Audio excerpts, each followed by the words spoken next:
always, it's a great time to remind the people out there that if you're trying to snap into the gambling action on the NFL this season, you better be doing it with FanDuel, America's #1 sportsbook. Right now, new customers get $200 in bonus bets guaranteed when they place a $5 bet on any game, on any prop. That's $200 in bonus bets, win or lose. If you've been thinking about joining FanDuel, there's no better time to get in on the action than right now. The app is so easy to use. I use it every day. I have a problem, actually, but you can get help if you do. You can join me in that help. There's a wide range of options, including spreads, player props, over-unders, and much, much more. So visit FanDuel.com/UCSS and kick off the NFL season with FanDuel, an official partner of the NFL. And with that, let's welcome in Mary Kay Cabot, our Hall of Fame Cleveland Browns beat writer. What's up, Mary Kay? Hey guys, how you doing? Good. Hi, Mary Kay. What do you know about Deshaun Watson? That's the #1 topic of conversation. Where's the shoulder? Do we know? Well, I've been trying to provide as many details as I possibly can. And what I came up with on Friday is that this is a deep, deep contusion of one of the rotator cuff muscles. There are 4 of them. And this is the largest one that he has the contusion in. So it really affects all of his throwing motion and it affects strength. And what I do know is that they are not going to put him out there until they feel really good about the fact that he's throwing normally and that he is pain-free. Now, the good news is that he made a lot of progress last week inside the building. He threw more than we really thought that he did. We didn't get very many details last week at all. They've gotten very buttoned up about this, but he did throw inside the building. He made significant progress.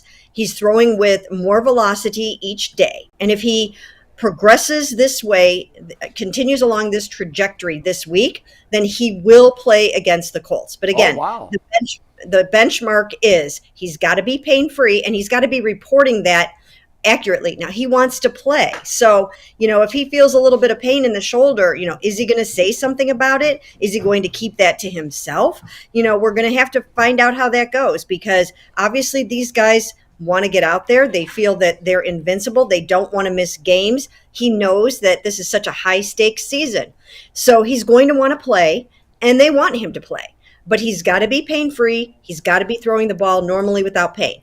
And I think the key is if he goes out there on Wednesday and he throws the ball and he feels pretty good and he wakes up on Thursday and he feels okay, then they can take it to the next step. So it's just a matter of how he continues to progress throughout the week.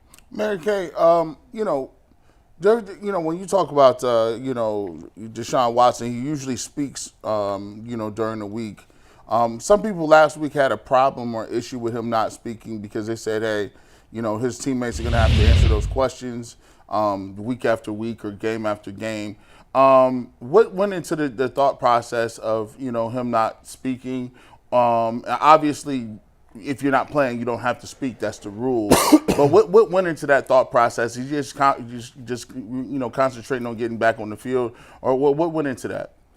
It's just that. If you're not playing, you're not going to be talking to the media. It's the starting quarterback that week that is going to be speaking to the media. So that's kind of how that goes. When he's ready to play and he's ready to start, or at least getting very close to that point, then they will roll him out there in front of us and put him at that microphone, and they will let him talk to us. So, Wednesday and Thursday will be telling. I don't know if they will have him talking to us on Wednesday if they're not sure if he's going to start yet.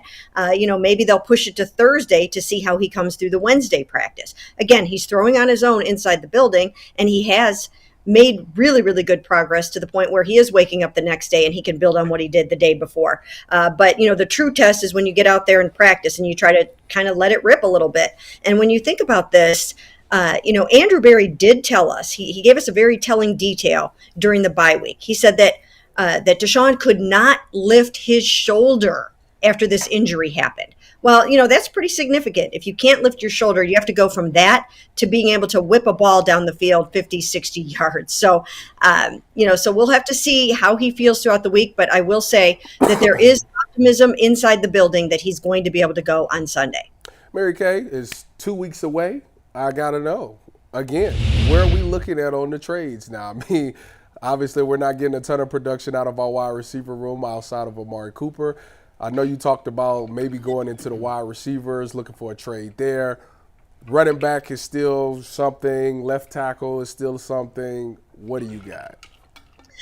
Well, I don't think that there are going to be any major like blockbuster deals at this point, but you never really know because sometimes those things don't present themselves until you get right up against the trade deadline. And so some guys that might not be available right now, there are still 2 games before the trade deadline. So depending on what happens for a team, if they think they're in it, if they think they're out of it, if they start selling players, that's when you know a little bit more. I don't think that there's going to be any clamoring right now for another receiver, but I would add another receiver. I would go out there and I would find another good wide receiver to add to this mix. Because if you really think that you're going somewhere and you have a championship caliber defense, and you really do, then you need to make sure that your offense is going to be able to complement it and do everything that your offense needs to do.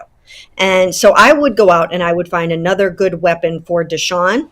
And from a running back standpoint, I think they feel like they're going to be okay. They just bumped up against 3 of the best run defenses in the NFL over the last 3 weeks, and they did pretty well against the 49ers, remarkably. So Jerome Ford is coming around. Kareem Hunt got involved this past game. I think they feel okay there. I would still probably look for a veteran backup quarterback. I don't think they have plans to do that either. From what I understand, I just think they feel okay. They still actually really like Dorian Thompson-Robinson as the number 2 as they move forward. They really like him in that role and feel like, for the most part, he was just put in a very tough situation against the Ravens where he didn't know he was going to start until a couple hours before the game and whatnot. So I don't know if they're going to make any big splash, but, we do know that Andrew Berry is very aggressive. He loves to tinker with that roster. He likes to really aggressively add talent to the team, and he might have an opportunity to do something before the deadline. Mary Kay, one of the things that I loved to see on Sunday, and it really, I think, brings together his role on this team as a leader. Deshaun Watson was, and again, when you're watching it on TV, there's only certain things you can see. It's only when the cameras are on him. But I asked a couple people that were at the game that are observing all of the stuff that goes on the sidelines, and they kind of backed up what the TV cameras told us, that Deshaun Watson was hyped. He was engaged. He was helping with PJ, talking in between possessions, pointing things out. I think that bodes so well for this team. We need him to be a leader. And I just, what do you know about his involvement in PJ's preparation, both in the week leading up to it and during the game? What was going on between the two of them? Oh, he's fantastic in that way. And, all you have to do is look at the offseason to see what kind of a leader Deshaun Watson is in that regard with his teammates. I mean, he gets these guys together for workouts in Houston. He gets these guys together for workouts in Puerto Rico. He took them to Atlantis in the Bahamas. That's what Deshaun Watson is all about. He is a team guy. He's a rah-rah guy. He's a vocal leader. He brings guys together. If you remember when DeAndre Hopkins was talking about, a place that he wanted to go, he talks about Deshaun Watson in that way as being a quarterback who brings everybody together. So yes, he definitely helped PJ as much as he possibly could. He was as excited in the game. You could see some photos afterwards or some videos afterwards if you see how pumped and hyped he was. And he knows they helped keep the train rolling along for when he gets back. And he really is a great team player. Mary Kay, what you mentioned the need to go after a receiver. You feel like they need to get another solid receiver for Deshaun Watson. What's gone wrong with the Elijah Moore thing? It just seems like it just hasn't worked. They've been trying a lot of different ways to get him the football. When they give the ball in reverses, seems like he's a little hesitant to cut the ball up. It just doesn't seem he has the vision on those plays. What's been going wrong with that? And do the Browns see it like you see it? They need to get another guy in there that can help out the offense. I don't know if they see it the way that I see it. I think that they believe that there are 2 players in particular who are going to get much more involved in the passing game going forward. One of those is Elijah Moore, and the other one is David Njoku. Think about this mind-blowing stat. There's only 1 touchdown pass thrown to a wide receiver so far this season. Just one. That's Amari Cooper. That's it.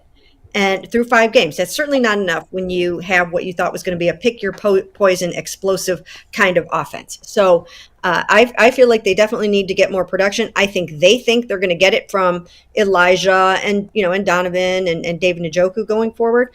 I would still be out there, beating the bushes as much as I could to find another receiver. Now, as far as Elijah is concerned, I think that they will. I've been saying this and I've been writing this. They need to just kind of, for the most part, back off of the running thing. Have it in your arsenal occasionally for when you need it, but I would get him as involved as possible in the short passing game and maybe even on some deeper routes. His route average was about 12 point something when he was with the Jets. Now it's only 8. That's not enough. He needs to get a little deeper. He's got really good speed. And yes, you can get the ball into his hands and let him get the yards after catch, but I think you can get him on a little bit, some more of those intermediate routes. And I think you should go back to his rookie year with the Jets and find out exactly how he got those 5 touchdown catches and study those and try to see things and routes that help him feel confident and comfortable with what he's doing. He's a work in progress, and I think it will come. Remember that they've had DTR and PJ Walker at quarterback the last 2 weeks, so they haven't been able to build on anything that Deshaun and Elijah have tried to get going. So, I think that they feel that there's more there to mine and to get. And same thing with David Njoku. David, of course, has been battling through these burns.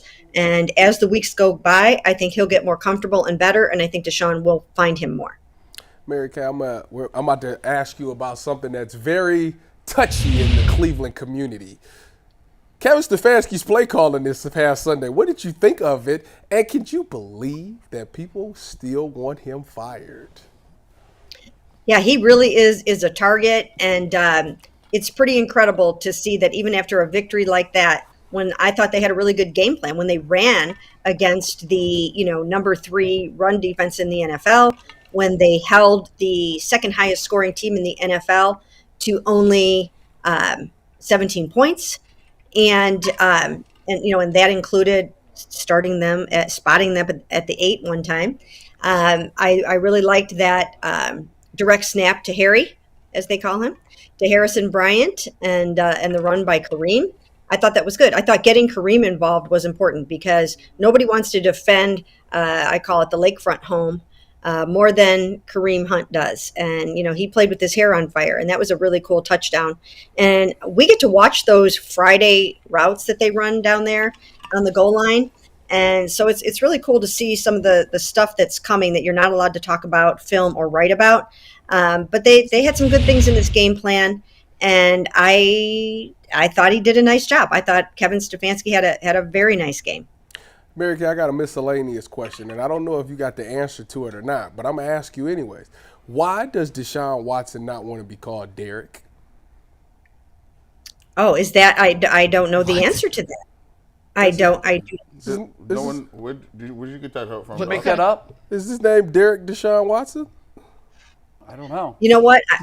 I don't even know the answer to that. I'm sorry. I'll have to go look that up for you, and I can give you the answer next week. Maybe, probably won't ask him in the press conference. Please do. I always wanted to know. I just wanted to know. His name is Derek. So his first name is Derek, but that is true. He That's goes a by fact. Deshaun. I wanted to know why. Maybe people I'll see if I can find that out for you. Thank you, Mary Kay. You're the best. I just miscellaneous. It's a miscellaneous question. Yeah, listen, I didn't even know that was his real name. As far as I knew, his name was Deshaun Watson. No, it's Derek. And I always was like, I wonder why he doesn't want to be called Derek Watson. Maybe he should switch it. Remember, Albert Bell, once upon a time, was Joey Bell. And he didn't like some of the baggage that he was carrying when he was Joey, so he changed it to Albert, and he became a perennial all-star. So I'm wrong. I don't think either one of us knew it. You did. Y'all definitely knew it because it was a question that they asked us on a true or false. I don't remember that stuff. I do. See, I do. Mary Kay, insignificant. That seems more tabloidish. I don't know. Mary Kay, I listened to the post game, so if you decide to ask that question during one of his post-game conferences, I will be listening. That's not appropriate for a post-game. Why not? That's something you ask them off to the side on your own. If the Browns go out there and blow the team completely out, You can ask miscellaneous She will not ask that in a postgame, will you, Mary Kay? I will It's not appropriate. I mean, we get hammered enough for the questions that we ask or You're don't right. ask. I'm not going with Derek. You can tell him I said, tell him I asked. Set up, Mary Kay. Hey, yeah, go ahead. Tyvis would also like to know, what's your favorite color? And what is the thread count on your bed? What? No, you can't get that off. Do you prefer long walks on the beach or quiet evenings alone? Come on, Tyvis. I'm sure nobody ever asked him that question. And So she could be the first. It's not a good question. Well, you know what? I'll tell you what. If I ever go to a Cleveland Browns give back charity function and he's there and he has a free minute, I can pull him aside. There you go. Tell him, Davis wants to know. No, Mary Kay, listen. Take it from a former athlete. All he's been hearing about is the shoulder, the shoulder, the shoulder, the shoulder. So if you ask him something that's not shoulder related, it'll be a breath of fresh air. He'd be like, finally, something outside of the shoulder. Oh, sure. I can just imagine How that would would be received. I would go viral. Hey, right. Mary Kay, let's turn it to real important stuff here, and that's the Colts. Gardner Minshew isn't exactly your average run-of-the-mill backup. He's had some significant time as a starter. What are they in for Sunday? And this is a team that went to Baltimore with Gardner Minshew in there and won. They beat the Ravens in Baltimore. So I think this could be a trap game. You don't want to overlook them. What are the Browns in for on Sunday? Well, I think the thing to remember with football teams is it's how teams match up against one another. And we now know that Kyle Shanahan doesn't ever match up well against a Jim Schwartz defense. And if they end up, meeting in the Super Bowl, he's going to have to figure out how to try to move the ball and score some points on Jim Schwartz's defense because, that is just something that he has not been able to do yet. Jim Schwartz is now 8-1 against him. So what teams are going to have to figure out is what kind of a little chink in the armor, what kind of a little hole they can find somewhere in this Browns defense. And it's not going to be easy. They are so strong at every single level of that defense, and you've got to get the ball out so very quickly. And teams are going to figure it out. I mean, you've got this, amazing defensive front, and there you guys are showing, the schedule that's coming up there, for the Browns. But this defensive front is so strong that somebody's going to have to find a way to beat it. There's got to be something that a team can do, some part of the field that they can try to attack in some way. And I don't know what it is. I mean, Todd Monken had some success, but I think part of that had to do with the fact that DTR was throwing interceptions in that game and starting you once 10, starting you once at the 36. And, so the defense really only gave up 14 points in its own right in that game even. Incredibly hard to move the ball. It's a championship defense, the best I've ever covered. And, I was thinking about that this morning, that Gardner Minshew and the Colts, they're kind of in for it, just the way everybody else is against this defense. And unless Shane Steichen, their excellent new head coach, comes up with some very, very genius and brilliant way to attack this defense, it's going to be a long afternoon for them again. You just said something. You just I was dropped gonna the ask. nugget. I was going to say, is this the best defense you've ever seen for the Cleveland Browns? Well, let's raise it up a little bit. If the Browns are playing at this level, if they just get good quarterback play, can they win the Super Bowl? Yeah, they can win the Super Bowl. I mean, they just beat a team that could end up in the Super Bowl. So yeah, they can. And look what happened to the Eagles yesterday. Or Sunday. They can beat anybody. The Browns with this defense can beat anyone. They have a defense that can win a Super Bowl for them or help them win a Super Bowl if they're not giving the ball away on the other side of the ball. So if you can protect the ball, run the ball, and make some hay in the passing game, this team can absolutely go out and win the Super Bowl. And I think they showed that on Sunday.